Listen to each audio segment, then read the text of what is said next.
Hello, everyone, and welcome back to your own channel that is the Global Informer.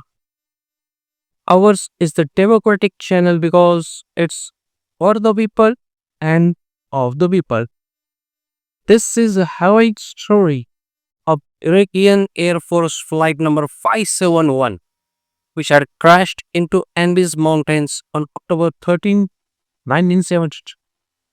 Which played one of the most extraordinary tales of survival ever in the human history. In this video, I will explain right from the takeoff to the hidden truths. How, why, and where the incident took place, and what was its aftermath. The video will be really chilling and entertaining, so stay stuck till last. Let's start. This is the harrowing true story of Uruguayan Air Force Flight 571, which crashed into the Andes Mountains on October 13, 1972, leading to one of the most extraordinary tales of survival in human history. A routine flight turns into a nightmare.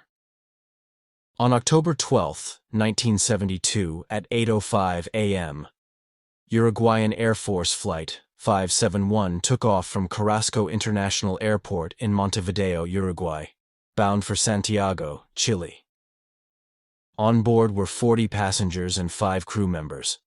Among the passengers were 19 players of the Old Christians rugby team, who were traveling to Santiago for a match against the English rugby team Old Boys. Along with them were friends and family members, and only one passenger was unrelated to the group. The flight was under the command of Colonel Julio Cesar Ferradas, a highly experienced pilot with 5,117 flight hours, while Lieutenant Colonel Dante Hector Lagurara was the co-pilot. The journey from Montevideo to Santiago was just 1,500 kilometers, and was expected to take 4 hours. As the plane ascended, the passengers were relaxed. Some were discussing the upcoming match, while others were enjoying conversations with their loved ones.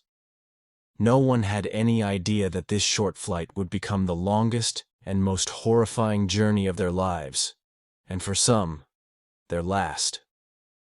The deadly Andes Mountains.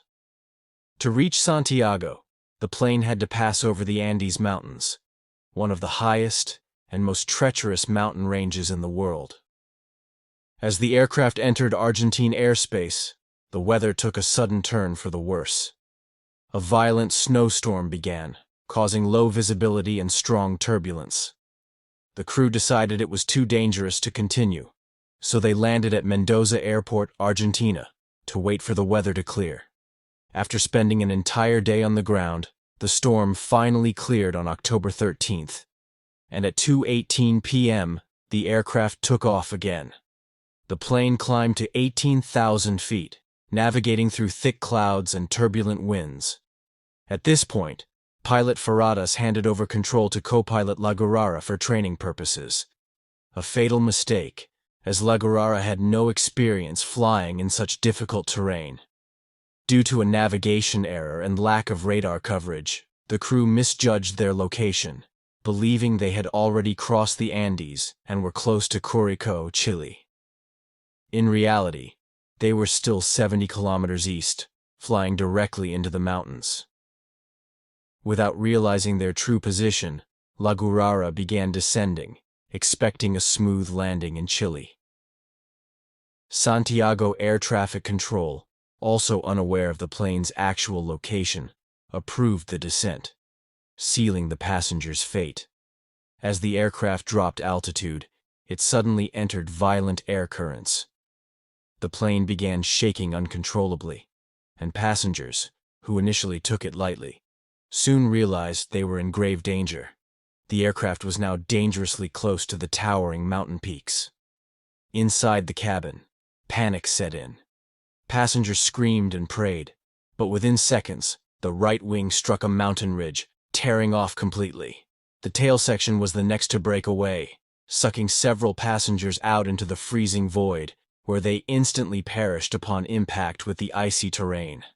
The left wing also broke apart, leaving the fuselage, a now helpless metal shell, hurtling down the mountainside at 350 kilometers per hour. Inside, the survivors were thrown around like rag dolls, screaming in terror as their fate seemed sealed. The fuselage slid for 725 meters before finally coming to a brutal stop in a remote, snow-covered valley. For a moment, there was nothing but eerie silence. Then came the agonizing screams of the injured and the dying. Now let's paint the scenario of the aftermath.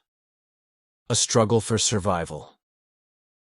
Out of the 45 people on board, 12 were killed on impact, including pilot Faradas.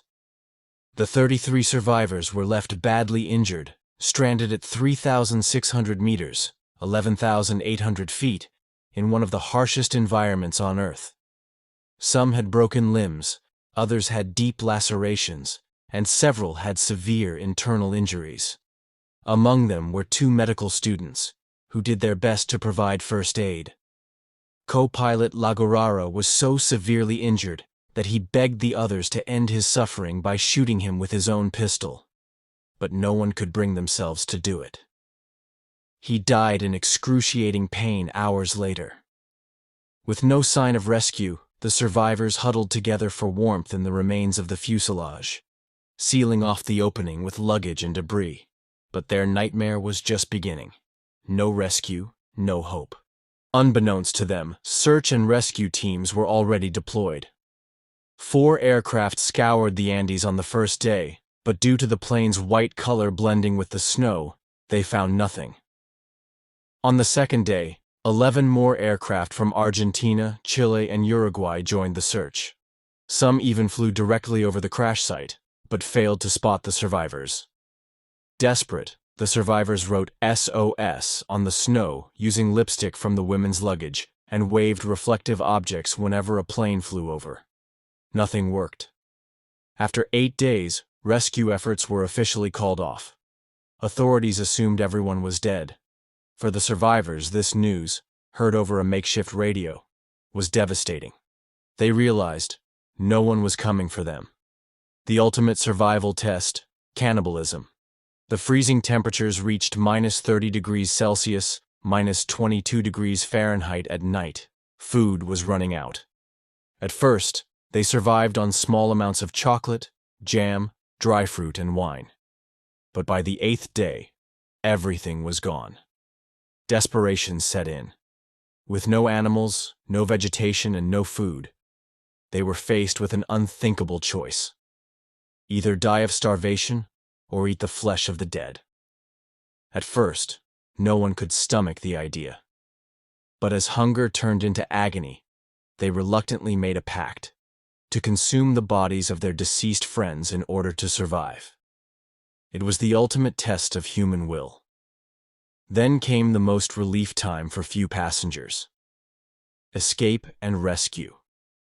After 2 months, 3 survivors hiked across the Andes for 10 days and miraculously found help. On December 22, 1972, after 72 days of unimaginable suffering, 16 survivors were finally rescued. Their story of endurance, courage, and the will to live became one of the most astonishing survival stories in history.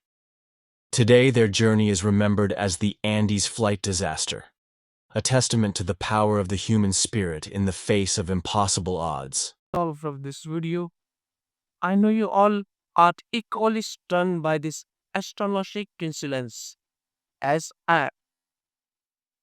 If you have found this video story shocking, don't forget to like, comment, and subscribe. Which story should be covered the next? Let us know in the comment section, because this channel is especially to raise the voice of common citizens like all of us. Till next video, stay blessed. God bless.